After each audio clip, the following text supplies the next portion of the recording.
To find the perimeter, just got to add up those three sides. The height of my prism is going to stay that way. And then the area of the base, well, since my base is a triangle, this is 1/2 times base times height. Now this is where it gets fun.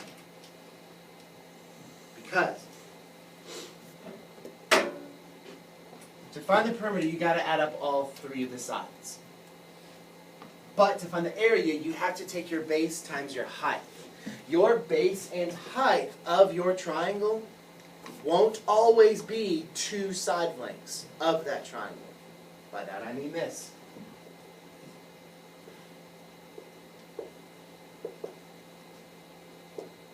Here are the 3 sides of this triangle. So if I needed to find the perimeter of that triangle, I would just say A plus B plus C. However, area, none of these sides are perpendicular to one another. And so when you find area of a triangle, it's 1/2 times the base times the height. Any 3 of the sides can act as the base of a triangle. Any of the 3 sides. But the difficult part is when the shape's like this, is that height has to be perpendicular to the base. And so, when you have cases like this, you have to draw in your height. Because the height is the perpendicular distance from the top down to your base. And your base and your height must always be perpendicular. So we would have to find that height, find that length of the altitude. Then we could determine the area. So area would be 1/2 times base times height. But you have to understand that this base isn't always going to be, well, it's not always going to be B. It's not always going to be whatever the length of that side is. Because right now, the way that I drew it, the way that I drew in my altitude, drew in my height, is the base of this triangle is actually C. And that's my height. But if I wanted to pretend that it was sitting on this, I could draw in my height here. That's another altitude of this triangle. Now I have to find that length if I wanted to consider this as my base and that as my height. And then you could, there's a third way. What if I wanted the side length A to be my height? Then, or sorry, to be my base. Then I would have to find this altitude's length. So this gets tricky when you're doing triangular prisms and pyramids. Because yes, you've got to add up all the sides to figure out the perimeter. However, when you do area, base times height, you got to make sure that your base and height is perpendicular, and not all triangles' sides are perpendicular. So you may have to do a little investigation, a little bit of work. And we've done that before in this class. What we did is we had an isosceles triangle. And so like this was 12, and that was 12, and then this was 10. And we had to draw in our own height to figure out what the area of this was, so we can say base times height and use it that way. Because none of those sides were perpendicular, so we had to make sure that our base and our height was perpendicular. Now, fortunately for us, on this prism, there are 2 side lengths of the triangle that are perpendicular. You have to make sure you choose those sides as your base and height when you're finding the area. So that's what I'm talking about. Carolyn, what kind of triangle is that? The base? It's a right triangle. So the issue is finding perimeter. How in the world are we going to find the perimeter? Pythagorean theorem to find that third length. So if you haven't done so already, please use Pythagorean theorem and solve for the length of that hypotenuse so we can get the perimeter. Whenever we use Pythagorean theorem, I don't ever want a decimal. I don't ever want a decimal for the square root of a value. So if this isn't a perfect square, which it's not, leave it as a radical. We need it as a radical. Good, okay, so cool. So C is the square root of 89. Can you simplify that? Was anyone able to? No. So we can't simplify it. So we're going to leave it just like that. So now plugging everything into our formula, we've got 5 plus 8 plus the square root of 89. Okay, so plugging the values in. We've got the 3 side lengths, 5 plus 8 plus, and then we found the hypotenuse length with square root of 89. Now, we need the height of the prism. We have to know that when you start plugging in these other formulas, you got this h from the original, that's the height of the prism. Then we added a new h, but that's the height of our base. So it gets a little tricky. But this one is the height of the prism, and that was what? 12. That's 12 feet. That's how far away, the perpendicular distance between the two bases. And then we've got 2 times 1/2. What's the base of my base? It's weird, but that's how you say it. What's the base of my base? 5. Okay, 8 or 5. And then my height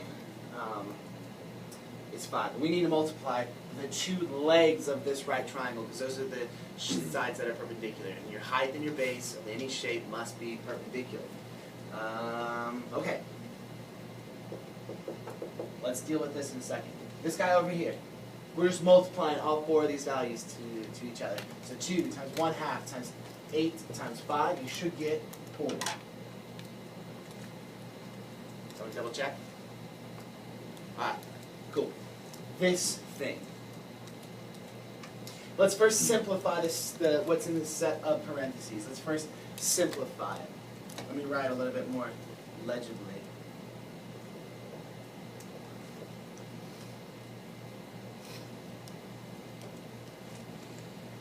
Alright. Let's simplify and add 5 and 8, because those are like terms and we can combine those. So inside this set of parentheses, we have got 13 plus the square root of 89. And we're going to multiply that to 12. Sorry. No, you're fine. So this is an expression. This is a binomial. 13 plus the square root of 89. Those are unlike terms. We can't just combine those right now. But we need to distribute this 12. We need to take this 12 and multiply it to both of those values. So I'm going to move up over here, and I'm going to distribute that 12. So I've got total surface area equals, I've got 12 times 13. Someone check, I think that's 156. Yeah. Sweet. And then, we need to distribute the 12. And so 12 times the square root of 89 is? 113.2. Nope. Never, ever, never, ever, never, ever, ever, never, ever, never. Give me a decimal for a radical. You will not type those into your calculator and give me a decimal. I don't want that. I do not want that.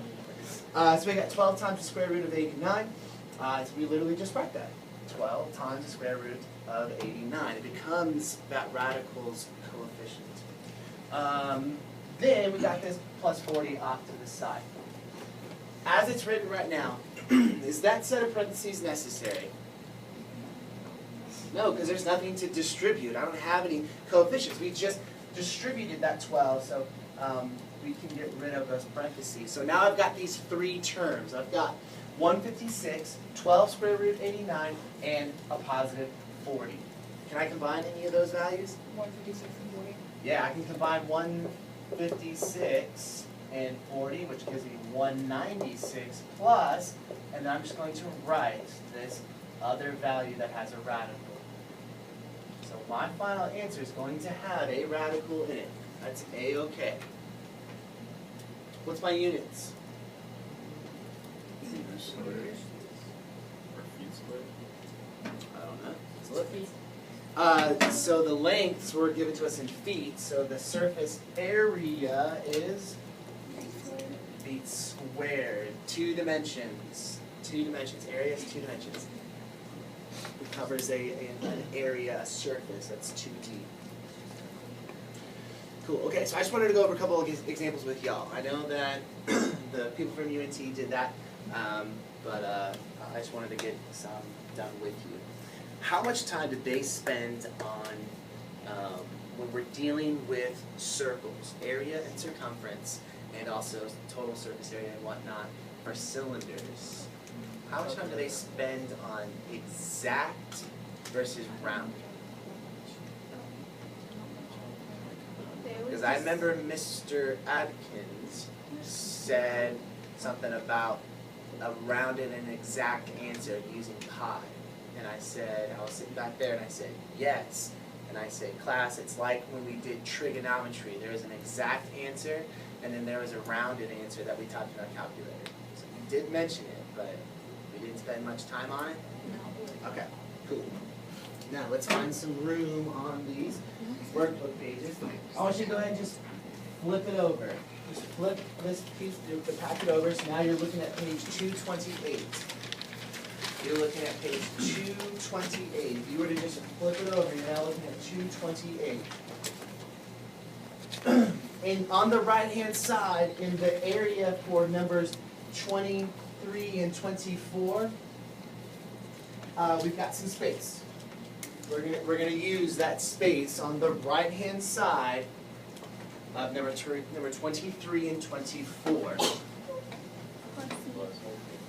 Thumbs up if you know what I'm talking about. All right, fantastic. In this space, we're just gonna make up an example. We're gonna have a circle with a radius of 12.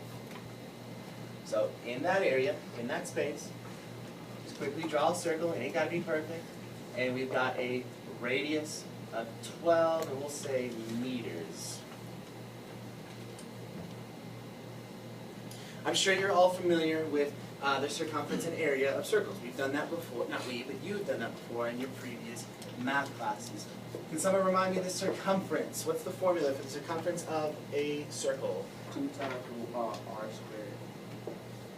Right? Let's look at our formula chart. It's right there in front of you. Everyone should have a formula chart right in front of you. Circumference is 2 times pi times r. so 2 pi r. The circumference is 2 times pi times your radius's length. Okay.